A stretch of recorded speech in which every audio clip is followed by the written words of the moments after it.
transports. We had 8 total transports, 5 locally.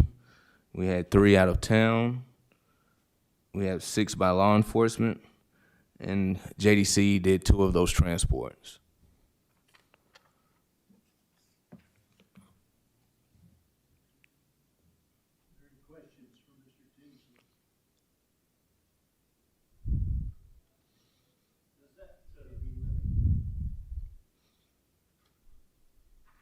Does your numbers seem to be going up a little or down or staying flat, or you know yet? I don't know yet, to be honest with you, JP with Lemon. If you give me a couple of months from now, I have a better answer for you. Okay. All right. I appreciate it. Yes, sir. Other questions? Well, thank you, sir. Welcome aboard. Thank you, Mr. Johnson. Appreciate your time. Okay, item 4 is the sheriff officer's report. Chief Deputy Cantrell.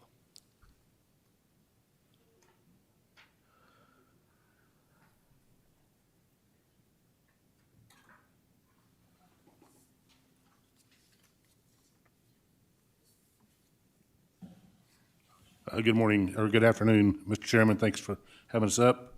You've got your enforcement activity report there in front of you. I won't belabor all the numbers on there, except to say that, the Enforcement Division has got plenty of work to do. Hate to sound like a broken record, but the big thing, both in enforcement and in the detention, is recruitment and retention, trying to get people to come to work and then keep them at work. Make them want to stay. Those premium pay incentives that the court approved, I think, are helping. We've got more referral from current employees to try to pick up some of that referral money. So we're getting more applicants based on employee referrals. So we think that's a good thing. So we're excited to see the direction that it's going. But I'd be happy to answer any questions about our enforcement division. Major Dinger will have all the jail information. Any questions?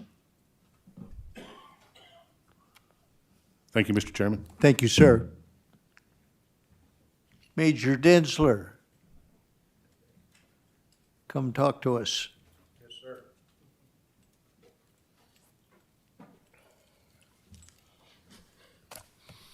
Good evening, Mr. Chair. You see our activity report, numbers are up, still gaining. That on our intakes, our state prisoners are not hardly taking any. They're having issues, I think, down there with COVID and other stuff, and that's causing our numbers to go up some.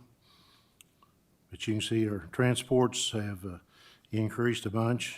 A lot of these failure to appear people are getting caught and coming to jail, and they're not making bond. On the activity report, then on the pretrial versus the bed count, Ann Harveston, her famous, every time I see this makes me think about her. She wants to know, where we at 400? Well, we've done past 400 and we were up almost 450, 435. The numbers are increasing, and it's mainly pretrial. And then our monthly report on our releases, as you can see, in December, we tied with September, same number, releasing 351. So if you add our high count today, let me back up. The high count the other day was, on this report day, was 758. The high count today is 775. If you add that 351, you see how many people should be in jail. But this is ones, that was authorized to turn out.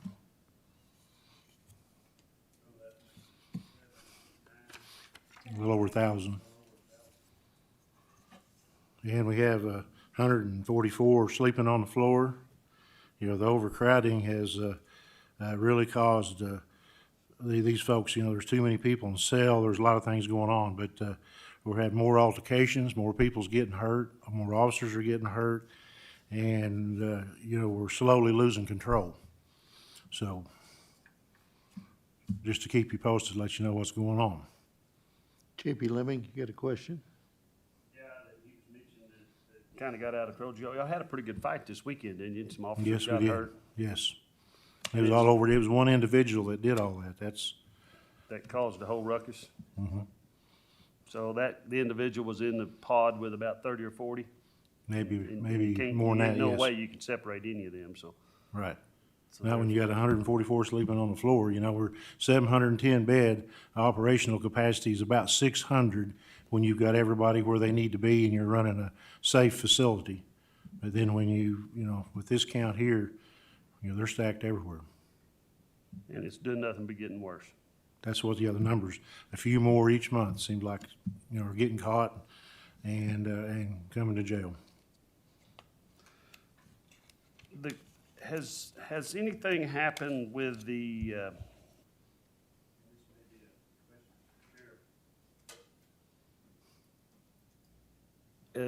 have we got any numbers back on building the pod and building the cells that we okayed the money for to get a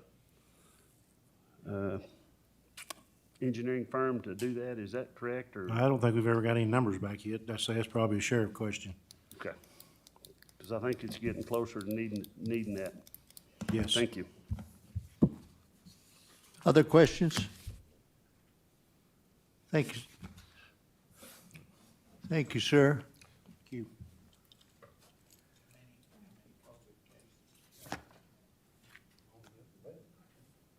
Item number 5 on the agenda is an ordinance appropriating $315,000 from the American Rescue Plan Act Fund to pass through payments line item in the American Rescue account budget for 2022, item 2022-0-003.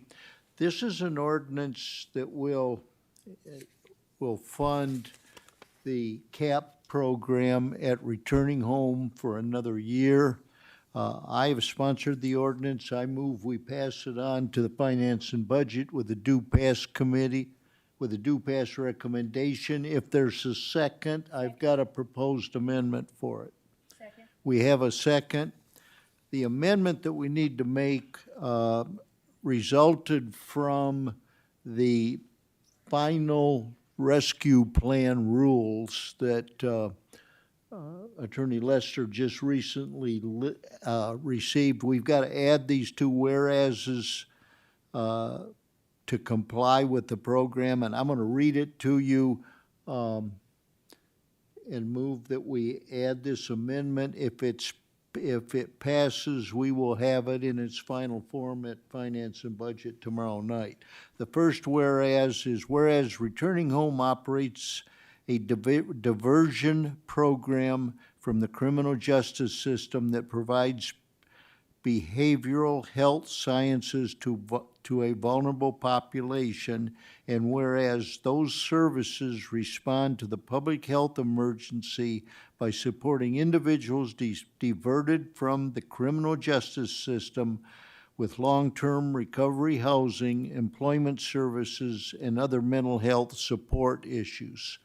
I move we amend this ordinance accordingly. Second. We've got a motion and a second. Discussion. All in favor, say aye. Aye. Okay. Back to the original ordinance. I'd like Nick to address it for us, and then we'll discuss it. But before he does that, when we passed this originally a little over a year ago, we made provisions for 10 beds at a cost of $600 a day, $60 per day per bed, and we funded that for 1 year. This proposal is to fund 16 beds at $54 a day for 1 year. So the cost to us has been reduced by 10%, by $6 a day per bed. So Nick, would you address us? Is this on? Yeah. Our total numbers that we can put towards the CAP program are 24, And so what we're wanting to do is add from our 10 additional 6, 10% up. And because of the first 10 beds covers a lot of our staff costs, we didn't need to keep it at $60 a day. So we were able to drop it down and give the county a discount. So it's at $54 a day. So what that does gives us a 60% increase. So just some numbers from where we're at currently from last year. We received a total of 57 referrals, so that just kind of shows us that the public defender's office and the different entities within the justice system are seeking out our services. 38, which is 67%, were accepted on our end for the CAP program, so went through the interview process and were accepted. And then 28 of those individuals were actually placed. So 49% were actually placed in our program. So the reduction of about 10 individuals based on a mix of prosecution denials and then some clients just refusing to join our program after accepted. So we're currently at capacity with 10 clients. 100% of them are fully employed, attending classes, counseling, and case management weekly. We have a 28% graduation rate, and in 2 weeks from today, with our graduates that we have lined up, 3 of them will be at 40%. And that was actually our target for the first 12 months. So we're about 7 months in and get ready to hit our target. So statistically, over the years, the expectation of individuals that are in jail are expected to return back to jail 90% of the time. So the idea would be 10% won't return. So our goal was always to do 40%, 4 times that rate with our investment. And then we're still currently sitting at a 0% recidivism rate for our graduates of the program. Questions for Nick? Justice Lemming. Can you kind of break down, I know $54 a bed per person, kind of break down this whole kind of how this money all plays out? Yeah, how it's spent. So it's from food costs to the housing costs. So, like utilities and rent. Housing cost at your facility, not Correct. housing cost away from this facility. Correct, in the facility. So we actually, the building that we're in is owned by a different entity that provides transitional housing. So we pay them to let the individuals live there. So we got the housing costs, we got the food costs, counseling, programming. Medical, Yeah. Medication, identification, clothing, transportation to doctor's appointments, to court. I mean, I was there at 5:30 this morning to wake a guy up so he could get to court. 24-hour staff members, so 24/7 they're staff. We do medication management, so got a staff always in one specific office, hand out meds, sign everybody in and out everywhere they go. We keep tabs on. We do a count every 2 hours, so we're accountable of all of our clients every 2 hours, 24 hours a day. So lot in case management, programming, classes, all that stuff. thank you. Yeah. Other questions? One of the things that Nick and I discussed in the last couple of weeks sometime, and I'd never thought of it, but because of the way we funded the program, we have to fund it a little earlier than the termination of the first year, because once he goes under 90 days, he can't enroll anybody if we don't have the next year funded. So that's why we brought it at this time, and I think that 90 days is up in when, March? Yeah, I would have to stop accepting people. So it'd actually be February. So into February, I couldn't accept anybody. So the idea, so these individuals, it's their plea bargain. So they're sentenced to our program, part of the judicial system. So if I couldn't keep them for 90 days, that would break their plea bargain, and they would have to be returned to custody.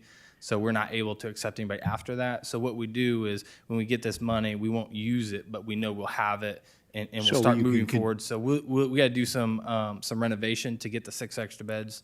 So there's a couple rooms and some offices that we need to renovate. But the money won't actually be spent for the individuals until May. So it'll be May 1st. All right. Other questions for Nick? Thank you, sir. We have, I'll make a motion with the amendment to take it to Budget and Finance. I think we've got a motion, we've got a second. Is there any other discussion? Okay, all in favor, say aye. Those opposed? Motion carries. We'll pass this to Finance and Budget tomorrow night. Yeah.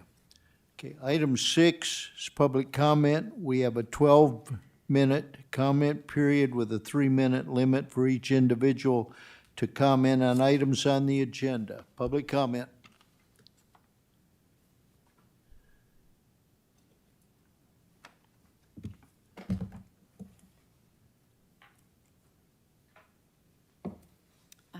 Thank you, Chairman and Committee. My name is Beth Coger. I live at 3661 Embry Drive in Fayetteville. I want to say that it's sad, it's disturbing to sit here and hear the report from the jail about the 144 people sleeping on the floor, them losing control, about the atmosphere at the jail. It's really sad. But I want to also point out that, and I want to thank the committee for funding the Returning Home program, but I'd like to point out that there's other programs that we can do that the Criminal Justice Assessment Study recommended that we do, evidence-based programs that are working in other jurisdictions that would work here. But for whatever reason, for time, and I'm sure COVID played a huge part in delaying the implementation of those programs. But there's things that we need to do, that we can do, without resorting to just building a larger jail. And with reference to the ARPA money, the Treasury guidelines that were handed down last Thursday, they handed down the final rules and also an overview. And I'd just like to read a few things, but I'm gonna have to go get my glasses. I left them at my desk.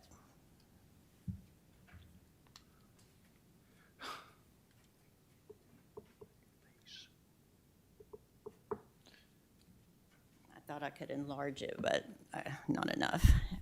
Okay, this is something on the overview from Treasury. Where relevant, recipients should consider the alternatives of improving existing capital assets already owned or leasing other capital assets. Treasury presumes that the following capital projects are generally ineligible. It's construction of new correctional facilities as a response to an increase in rate of crime, construction of new congregate facilities to decrease the spread of COVID-19 in the facility.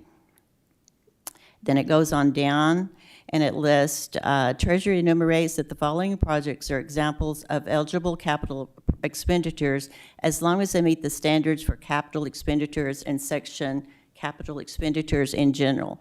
Adaptations to congregate living facilities, including incarceration settings, homeless shelters, others, excluding construction of new facilities for the purpose of mitigating the spread of COVID-19 in the facility. I think those are the main points that were listed. I did send out an email today. I don't think, maybe you haven't had time to see it all yet, but there are other things that we could do, for instance, diversion courts, mental health courts, hiring court staff and other personnel to help clear out the backlog of cases. Ms. Coger, would you close for us, please? I'm sorry. Substance abuse facilities, child care, daycare, temporary residence for homeless people, and food banks. Those are things that are specifically set out in the guidelines from Treasury that were handed down. Thank you. Thank you. Other public comment?